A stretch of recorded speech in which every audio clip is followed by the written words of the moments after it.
భారత సైన్యంలో విప్లవాత్మక మార్పులు చోటు చేసుకోబోతున్నాయి. దేశ సార్వభౌమత్వాన్ని, సాంస్కృతిక వారసత్వాన్ని ప్రతిబింబించేలా అధికారుల సివిల్ ఫార్మల్ డ్రెస్ లో సరికొత్త మార్పులను ప్రవేశపెట్టింది. ఇందులో భాగంగా దేశీయత ఉట్టిపడేలా ప్రత్యేకంగా డిజైన్ చేసిన స్వదేశీ బ్యాండీ జాకెట్ ను ఆర్మీ పరిచయం చేసింది. ఇకపై అధికారిక సివిల్ ఫార్మల్స్ లో భాగంగా అధికారులు ఫార్మల్ ప్యాంట్, ఫుల్ స్లీవ్ షర్ట్లపై క్లోజ్డ్ నెక్ కోట్ ధరించాల్సి ఉంటుంది.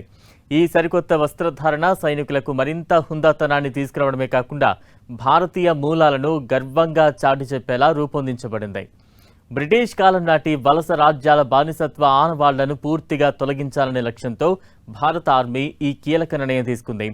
గతంలో బ్రిటిషర్ల కాలం నుంచి వస్తున్న రాయల్ వంటి పదాల వినియోగాన్ని ఇకపై ఎట్టి పరిస్థితుల్లోనూ ఉపయోగించకూడదని ఆర్మీ స్పష్టం చేసింది.